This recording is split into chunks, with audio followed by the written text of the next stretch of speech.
Hello, everybody, and welcome to Right Here, Right Now, live Buffalo football talk presented by Forefathers Organics. I'm your host, Alex Brasky, alongside my co-host, Ajay Cybulski, here for the Batavia Daily and Livingston County News. Each week, we'll discuss Buffalo's favorite football team, along with all the comings and goings from Orchard Park.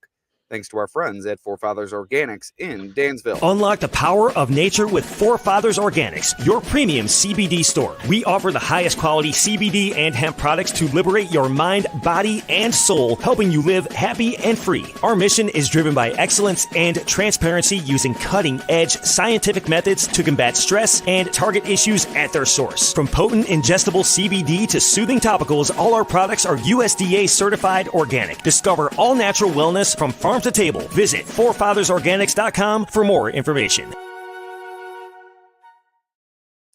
All right, AJ, another day, another Bills practice here in Orchard Park. Another busy day for us at the Batavia Daily News, but getting to the end and wanted to deliver some practice updates to the people. And we'll get right to it here on a short pod on the Right Here, Right Now podcast presented by Forefathers Organics.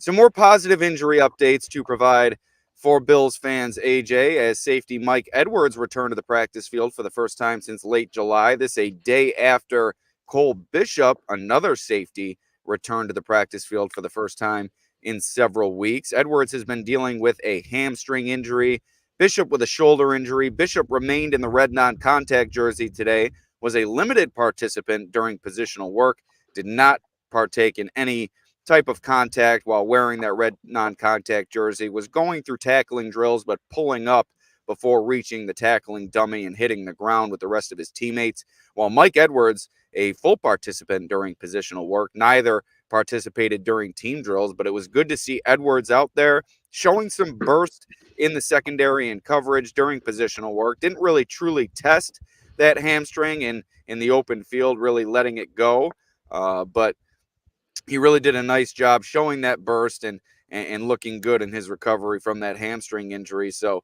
the safety unit looked like a mash unit on Monday with Damar Hamlin also off to the side to begin the week. But with Bishop returning, now Edwards returning, and Hamlin out there doing some light jogging with athletic trainers, safety position suddenly doesn't look so dire. Yeah, I think the goal at this point, Alex, is to get those players out there ready for week one, and Bishop and Edwards are taking big steps to get ready and be ready for week one. So I think with Bishop and Edwards, you just need to hope that they continue to progress. No setbacks, right? You don't want to see them go down or miss a practice in the next couple of days here. You want to see them keep progressing. Don't expect to see them on Saturday. I think they want to ramp them up for the regular season, get those guys going. I know starters have already been, announced that they're not going to play Saturday, but we really don't know who's starting at safety opposite Rap. So who the heck knows who even that starter would be at that spot. But I still want to expect either of them to go and expect a extended look maybe at Cam Lewis this weekend, at Kendall Williamson. So a couple of those guys that could maybe fill in and get a lot of reps and see what they can do. So I'm looking forward to seeing their progression, Bishop and Edwards, and it's a good sign again that they're back out there today doing some things and hopefully being ready for week one. And Hamlin, like I said, again, took part in those agility drills and some light jogging alongside offensive lineman Travis Clayton, who's dealing with a shoulder injury. Hamlin's been in uniform both days. He did participate during the walkthrough session at the beginning of practice, but as soon as that concluded, he was ushered off the field and spent the rest of the time with athletic trainers and then during team drills watching from the sideline. So one of those three players, Mike Edwards, Cole Bishop, Damar Hamlin, seem to be your best options, I should say, at the safety position alongside Taylor Rapp. It's just going to be a race to see who can get ready for week one. Like you said, we won't see any of those three this weekend against the Carolina Panthers. So a couple more weeks for these guys to get healthy and make their way back into relative health here for the Bills. I don't even know what I just said there. I don't even think that was a word. Shows how long of a week we've had so far, AJ, here just Wednesday. But a week ago, like I said, safety position, a major concern. Now, not looking quite as bad. Moving on, the wide receiver position, we discussed it yesterday. Really nothing to update. Marquez Valdez-Scantling and Curtis Samuel both on the exercise bike. Once again, Samuel doing a little bit of medicine ball toss with trainers along with Balin Spector, who was also on the exercise bike alongside Quentin Morris. Morris and Marquez Valdez-Scantling are expected to miss multiple weeks. Valdez-Scantling with that neck injury, Morris with the shoulder injury. But Samuel and Spector could have a chance to return a bit sooner, and them doing increased activity with athletic trainers certainly points to that. Samuel with that turf toe, it just seems to be something that they're managing during the preseason. Like I said yesterday, it's not something that's going to get fully healthy this season. It's just a matter of pain tolerance and trying to get it as good as it can go before the regular season. So I think we'll see Samuel out there week 1. I doubt we'll see Valdez-Scantling or Morris. Spector still up in the air in that linebacker room, but boy, they could use him with that Matt Milano injury and the lack of depth at that position. Yeah, not too much to add there. I think it's a good sign with Curtis Samuel, doing something today. Again, they're trying to manage that, get him ready for week 1. Quentin Morris and Marquez Valdez-Scantling, like you said, I wouldn't expect them to be out there. MVS, it'll be interesting to see what they do with him. I think IR is a very high possibility at this point, starting him on the IR for the first 4 weeks and maybe keeping 5 receivers. And maybe you go the 6th route and keep a KJ Hamler or Terrell Shavers and keep that extra 6. But I think there's a pretty good possibility that MVS is on the IR to start the season. And then Quentin Morris, it's kind of a wait and see. Let's hope he can continue to progress. And with Spector, really wide open linebacker room, and I thought he had a chance. He showed some things, but the injuries just continued to kind of derail his chances of making a roster in his NFL career. Quarterback, Mitch Trubisky, also another short-term IR candidate with that knee injury he sustained this past Saturday against the Steelers. He was in a leg sleeve yesterday, really walking around gingerly. He was once again walking around gingerly, but added a knee brace to his wardrobe today. So Mitch Trubisky does not look like a player who's set to return in time for the regular season, and that opens up Pandora's box of problems for the Bills. It remains to be seen what they'll do with the backup quarterback position with Mitch Trubisky out. You have a Ben DiNucci who you've brought in the past couple of weeks. Anthony Brown just brought in the other day. So I'm not sure you're comfortable with either of those players as your backup quarterback entering the season. And which with Trubisky hurt, I think it's time to peruse the free agent market, the veteran free agent market. Maybe wait till cut down day. Maybe some of these third string quarterbacks on teams get cut. Kyle Allen, for example, from the Pittsburgh Steelers. I don't think you can go into the season with DiNucci and Brown as your backup options. Yeah, they're definitely going to have to do something at that backup quarterback position. And we'll see what they can do. There's been some rumors that the Browns' third string quarterback, who's kind of the odd man out with Tyler Huntley there, and Jameis Winston as well, along with Deshaun Watson, Dorian Thompson-Robinson, a guy who kind of is entering his sophomore year, showed some promise during last preseason, right? You thought he had some potential. People made some jokes that he should start over Deshaun Watson.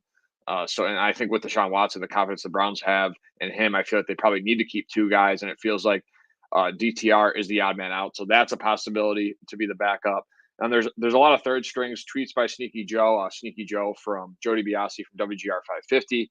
And I think Josh Reed from Channel 4 was one who pointed out the one from the Browns that you just mentioned as well. So certainly some good stuff from those guys there. Yeah, so Tyler Huntley's a guy, Taylor Heineke, Malik Willis, Trey Lance, Zach Wilson, Bailey Zappi, PJ Walker, Kyle Allen. Could he make a return? Case Keenum, could he make a return? So there will be some options, I think, Alex, for this Bills team, because I don't think it's the biggest worry, right? Like you expect Allen to, be the starting quarterback. And I guess if he does get hurt, you want a guy that's reliable.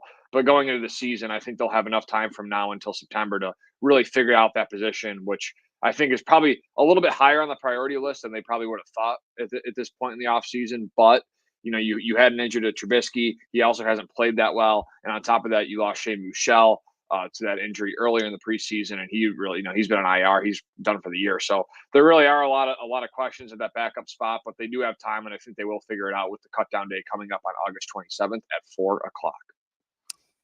Will Clapp left practice on Tuesday, did not participate today on Wednesday, trending toward being one of the odd men out in that offensive line competition for a depth role. Clapp hasn't shown much throughout training camp and the preseason, and now dealing with this injury Perhaps bad timing for him with this preseason game coming up and the starters not being able to play. Perhaps they would look to clap for increased reps, but dealing with that injury, it's still of unknown origin. I don't think the Bills have released that information, but he did leave practice on Tuesday, did not participate on Wednesday. Moving right down the list at linebacker, Nicholas Moreau took a step forward in his recovery as he kind of races against the clock to return in time for cut down day and put something on display here. He's been dealing with core groin injuries. Today, he was a full participant during positional work. Yesterday, he was not. He exited very quickly during positional work, so obviously a step forward for him. And there was some tackling drills, lifting the heavy bag and stuff like that he was doing. So certainly a good sign for him in that recovery from a core groin injury that sometimes you can worry about when you're doing that heavy lifting or strenuous activity, Moreau been out for several weeks. If he's unable to return before this weekend's game, it's really hard to imagine he'll make this roster. It's even hard to imagine, even if he does return, but certainly needs to return in time for this weekend's game if he hopes to make his final case for the team's final 53-man roster before cutdown day on Tuesday, I believe. Yeah, 27th. Yep. I think it's 4:00 cut down day. So I'm sure we'll be going live around there during that day to talk about it. There's going to be a lot to digest next Tuesday regarding the Bills roster cut down. So we'll see what they do. But the only thing that you got going for Moreau for him is that he has the experience in the NFL. He's done it before. The Bills kind of signed him early on in free agency as a guy that they probably thought could be serviceable depth for them at the linebacker spot after what happened last season. So I think with Moreau, if he's done it for so long at this level that an injury, although it may be serious, I don't think it may affect him as much as a Balen Spector, right? So I think with the experience he brings, I still think there is a chance that he could just be a guy that they need in the linebacker room, a veteran presence that they can count on maybe, and if he can continue to trend up and be healthy.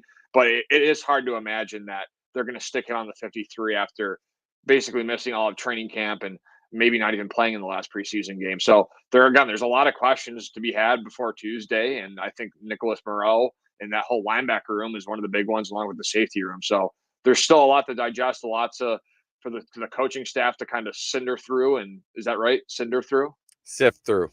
Sift through. Thank you. Sift through. That was the word I was looking for. I knew it wasn't right. That's why it's been a long day, AJ. I'll keep continuing to repeat it for the people at home. They have to give us a break on this one. Yeah, so sift through. The coaching staff has a lot to sift through this weekend against the Panthers. They're going to get a good look at all those depth pieces that are probably all in the roster bubble. A lot of guys fighting for few spots, and I'm looking forward to seeing what happens with Moreau and the rest of the guys on the bubble.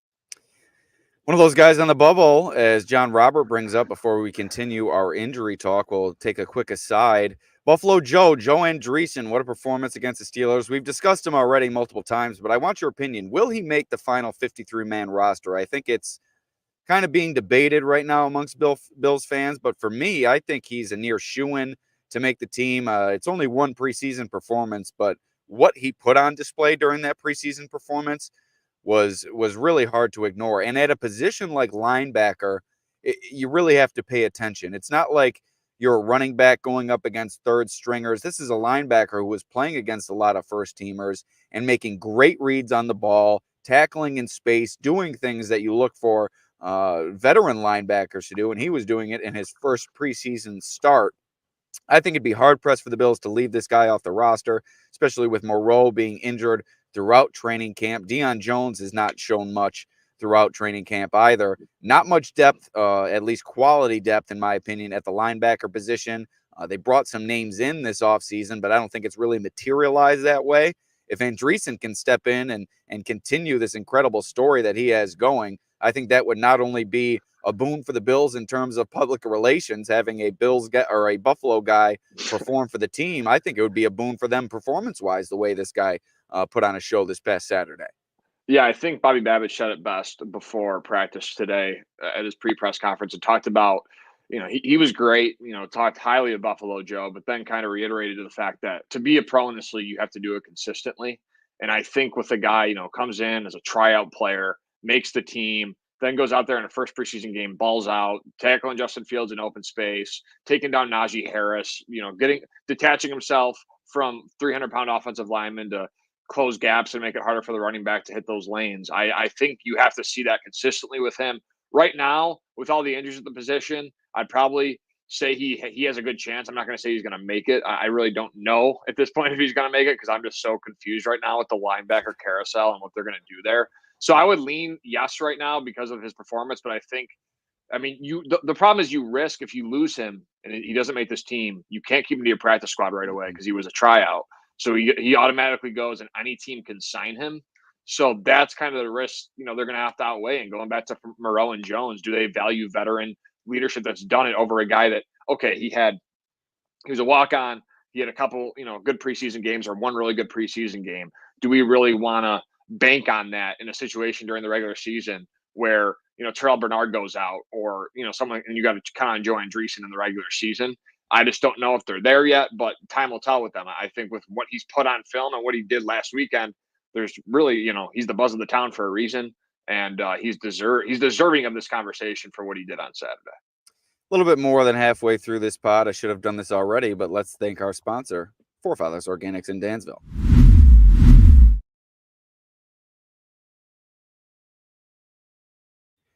At Forefathers Organics, their mission is to liberate, educate, and innovate with the highest quality CBD and hemp-derived products for your mind, body, and soul, so you can live happy and free. Visit them at 87 Franklin Street in Dansville, online at forefathersorganics.com, or call them at 585-335-2223 to learn more about the products they offer.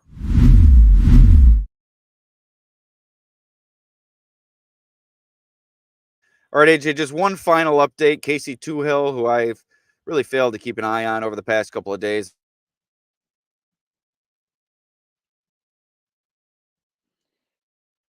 And it looks like we have lost Alex. So I think he was going with the Casey Toohill discussion. And he was a guy that they brought in as a guy coming off a career year in Washington. And you thought maybe he was having a little bit of a late trajectory, right, in his career. And it really hasn't bona fide or done anything. Is probably the wrong word. Bona fide. He hasn't played up to the standard that they thought he would be. I think they wanted him to be that rotational piece, right? But they also brought in a Dewan Smoot who's really performed well, and they brought in a Javon Solomon, the rookie from Troy, that I thought has really looked good in pass rush and run defense, right? As an undersized guy, he was a little underutilized, I would say, early in the offseason, but I think with the more opportunity. And John Robert in the chat, Casey's birthday is tomorrow for your information. So happy birthday, Casey Toohill. I'm sure we'll have another pod for you tomorrow. But yeah, I'm looking forward to seeing how that defensive line room shakes out. But Toohill's a guy that I really felt like has fallen through the cracks just because of the emergence of Dewan Smoot. I feel comfortably saying that he's probably going to be the DN4 for this team right now. I think he's kind of solidified that role in that battle. So you had Dewan Smoot. I really feel like they have carved out those roles, and why you're kind of seeing Toohill fall through the cracks here. Where'd you lose me, AJ? Toohill. We were talking about Casey Toohill, and you were talking about his injury, so I just kind of rambled on about the DN depth and why Toolhill's kind of fallen through the cracks here at camp. All right, we'll move on from the injury report. It was another lengthy one, took us 18 minutes to get through it, but we'll move on to the performance updates from the field, and the most exciting of which came from Keon Coleman early during the practice. There were a couple of nice catches later during the practice. Mac Hollins deep downfield, Dawson Knox going up in traffic, pulling it away from a couple of defenders, but early on during one-on-ones, Keon Coleman with 3 fantastic reps, 1 against Taron Johnson, 2 against Kyer Elam, all 3 separating from the defender, recording the reception in the end zone during that one-on-one period. So that separation that Coleman has seemingly lacked throughout his college career and to begin his NFL career has been the talk of the town over the past few weeks. And he's really kind of been up and down in that regard, has done a decent job in training camp. During his opportunities in the preseason, has not done as good of a job. But today at practice, I know it's a one-on-one opportunity, really favors the offense in that situation. But his second rep against Kyer Elam, he completely left him in the dust. Great separation. I mean, you could have drawn a 5-foot circle around Coleman and no one was inside of it. So he caught the ball, punted it in celebration, something we've seen him do a couple of times throughout training camp. it's going to be a work in progress for Coleman. He's not a finished product by any means, but he has a lot of the tools that this team is looking for. And if they can develop and hone those tools and start to add on some phases to his game, including that separation, this could start to turn into a complete pass catcher. Was it like Stephon Diggs type separation? Like, what are we talking about here? But yeah, I really do like, Coleman's emergence today. I thought that was a really good sign for the rookie receiver who, had some questions thrown at him yesterday, and I thought he handled it really well. Right, kind of took the criticism from the drop ball from Trubisky. Some people call it, in quotes, a hospital ball where the safety was kind of crashing down. Some people, I think every Bills fan in America learned that term after the game against the Steelers, and they just want everyone to know how football smart they are, so they throw the term hospital ball out there. It's really become quite incessant. Yeah, so that was just, very good, I think, self-awareness from Keon to show that he could take the blame. And I guess you're going to do that as a rookie. You're not going to sit up there and be like, well, Trubisky didn't put it where it was going to be. So right. I guess you do have to take the blame, but it's still good for Keon to take that responsibility. He said that, everyone watching film in that room that was watching it knew that was a drop that was unquestioned. So I think you're just going to have to continue to see these kind of days from Keon. And this is kind of the first day we're talking about it. When I saw your tweet, I knew instantly, because I have the note he's on for sharing Alex's tweets, and I knew instantly that Bills fans were going to get excited about it. The separation. That's why, we have in the title, Keon Coleman separates. Some people might not get the context of that, but I think it's pretty apparent what we're trying to get at is, he did separate today. That's a huge step for him. And if he can do that, like you said, consistently and bring those traits that he's naturally been gifted, he can be a really good player in this league with, I would say, a high ceiling as we go on throughout his career. This is going to be a fun guy to cover, Alex, throughout his career, his trajectory. What does he do in his rookie year? Very, I would say, polarizing already as a prospect. Coming out, goes to the Bills after they lose Diggs. They don't really do much else in free agency, only really signing Curtis Samuel. And I think the polarizing kind of narrative around Coleman just continues to build and build and build. And we'll see what he can do this season and the rest of his, throughout his rookie stint with the Bills. Yeah, not only was he able to separate today, he did it against Taron Johnson, one of the team's top cornerbacks, and Kyer Elam, a player who's had a very good training camp and has been sticky all over Bills wide receivers. So not only was he able to separate, he was able to separate against some solid names. So an impressive day for Keon Coleman, one that Bills fans are hoping that he can build on. Final item here on the docket, AJ. Actually, two more items on the docket. The most extended fight of the Bills camp occurred on Wednesday. It looked like offensive lineman Spencer Brown shoved a Bills defensive player, prompting Terrell Bernard to come flying in to defend his teammate, and then kind of the whole team got involved, and it towed the line of a major brawl for a moment. Sean McDermott even had to go sprinting out of the way so he wasn't trampled, but things were able to get under control, and after a few minutes, the team returned to practice. But tensions running high, things starting to get a little bit chippy, and in the third preseason week, I guess that can be expected as these guys have seen too much of each other over the past couple of months.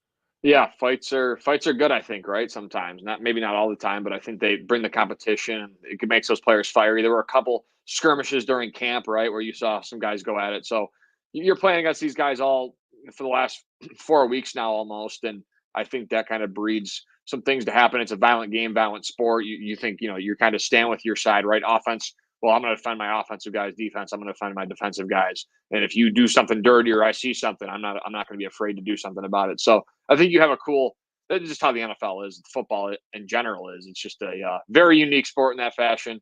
You don't go in basketball practice. Maybe there's some fights, but there's not a all-out brawl where you're kind of like encouraging it and going at it and talking about it. So football, you're not having the malice at the palace at basketball practices very often. Exactly. Football's one of one. Let me test you. I don't think you know. I think you're too young, and I don't think. What's the malice at the palace? No clue. Of course. Yeah. It's when the Is it a Pacers, movie reference? I will. No, it was when the Indiana Pacers and the Detroit Pistons, there was a huge brawl during an NBA game that fans got involved. Ron Artest and a couple other players went into the stands fighting with fans.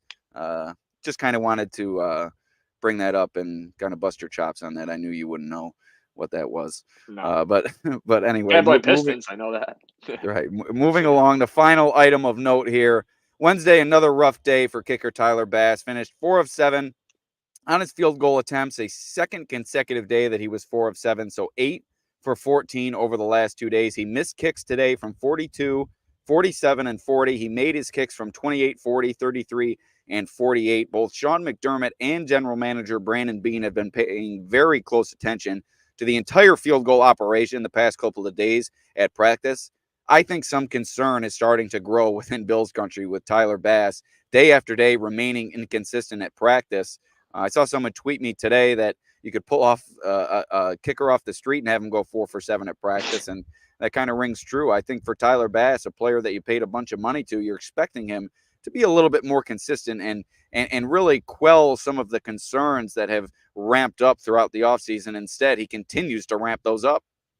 Yeah, it's not fun. I think it's getting to the point where I might throw a little tweet out there. I'm just joking, but I think I could throw a little tweet out there saying, like, these are the free agent kickers available. I would love actually to see just the discourse and reaction on that, because some would say you're crazy. Others would probably be like, all for it. I would say majority. I think the majority would be all for it at this point, judging it based on the reaction that I've received every time I tweet out his practice stats.